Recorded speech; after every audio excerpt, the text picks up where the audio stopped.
अस्सलाम वालेकुम अज़ीज़ फार्मर, मैं शहबाज रसूल। आज बात करेंगे कि अपने फार्म के ऊपर, अपने डेरे के ऊपर जो बछड़े या बछड़ियाँ पैदा होती हैं वो कौन सी ऐसी गलत प्रैक्टिसेस हैं जिनको हम इस्तेमाल करते हैं और ख़ुद ही हम अपना नुकसान करते हैं। सबसे पहले बात तो यह है कि जब कोई बछड़ा बछड़ी पैदा हो गया उस वक़्त तक हम उसे उसकी माँ का दूध या बाहुली नहीं पिलाते जितनी देर तक वो जेर को फेंक न ले। ये एक गलत प्रैक्टिस है। क्यों कि जेर जानवर को दूध पिलाने के साथ जल्दी गिर तो सकती है लेकिन रुक नहीं सकती। अब जेर को रुकने के और भी कई यानी वजूहात इसकी हो सकती हैं। सबसे पहले जानवर बहुत ज़्यादा मोटा होगा, वो जेर को रोक लेगा। जानवर बहुत कमज़ोर होगा, उसमें ये मसला आ सकता है। इसके अलावा अगर फ़र्ज़ किया गाय है, वो 9 माह और 9 दिन लेती है, अगर वो ज़्यादा दिन लेगी ना तो जानवर में जेर रुकने के चांसेस बढ़ जाते हैं। इसी तरह अगर जानवर ने 2 बेबी दे दिए हैं, 2 बच्चे दे दिए हैं, फिर भी आपके जानवर की जेर रुक सकती है। अगर मेल काफ दे दिया है फिर भी जेर रुक सकती है। अगर वक़्त से पहले बच्चा दे दिया है फिर भी जेर रुक सकती है। मकसद यह है कि जानवर का दूध पिलाने के साथ जेर रुकने का कोई ताल्लुक नहीं होता, बल्कि जानवर जल्दी जेर को फेंक लेता है। दूसरा हमारा कंसेप्ट गलत ये है कि हमने जानवर को 40 दिन दूध पिलाना है, और वो दूध भी जो हम पिलाते हैं मोस्टली हम ये करते हैं कि जब हम उसकी माँ से दूध ले लेते हैं बाद में उसके बच्चे को उसके नीचे छोड़ देते हैं और वो एक लाहासिल कोशिश करता रहता है, हत्ता के चांसेस बढ़ जाते हैं कि हमारे जानवरों के थनों में मास्टाइटिस पैदा हो जाए।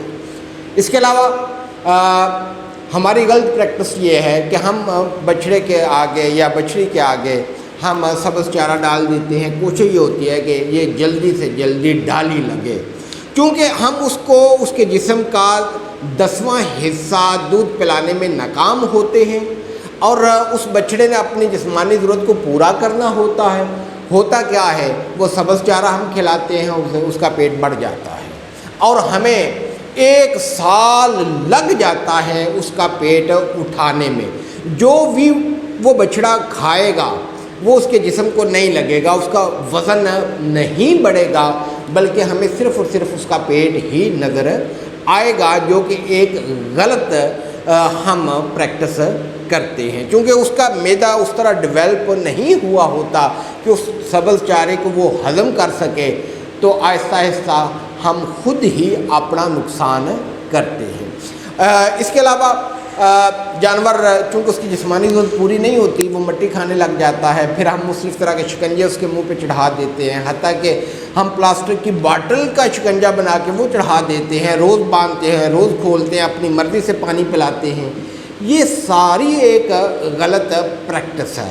और होता क्या है, साल गुज़र जाता है और उसका वो वज़न नहीं बढ़ता, तो हम किसी कसाई को बुलाते हैं, मंडी ले जाते हैं और हम उसको यानी यूँ समझ लें कि हम उससे जान छुड़ाते हैं और उसको थोड़े दामों हम मार्केट के अंदर फ़रोख्त कर देते हैं।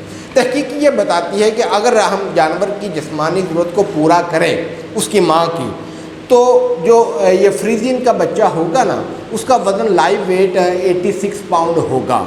अगर हम उसे केजी में कन्वर्ट करते हैं तो वो बनेगा 39 केजी।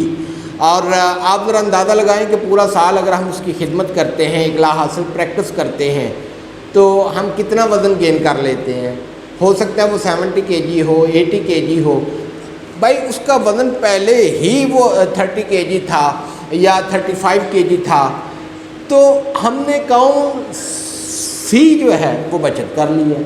जब हम हिसाब किताब निकालते हैं तो हम कहते हैं कि यार बच्चे को हमने इतने कम दामों सेल कर दिया है, इस पे तो हमने मेहनत बड़ी की है। लेकिन सोचना ये होता है कि क्या वो मेहनत जो हम कर रहे हैं वो उसका राइट पाथ है। तो अगर राइट पाथ वो नहीं है तो बच्चा उस तरह की ग्रोथ नहीं करेगा। जब बच्चा ग्रोथ नहीं करेगा तो उसमें फ़ॉल्ट बच्चे का नहीं होगा, बल्कि फ़ॉल्ट उसमें हमारा अपना होगा, हमारी अपनी मैनेजमेंट उसकी ठीक नहीं होगी। और ये भी आपने सुन रखा है कि ये जो फरबा करने वाले हैं, फैटिंग का काम करते हैं, وہ مختلف علاقوں سے مختلف منڈیوں میں جا کے وہ حاصل کرتے ہیں وہ بچھڑا جس کا وزن 125 کلو ہو، وہ صرف اور صرف 120 دن اپنے پاس رکھتے ہیں، اور ان کی کوشش یہ ہوتی ہے کہ 800 گرام سے لے کے 1 کلو تک اس جانور کا وہ روز وزن بڑھائیں۔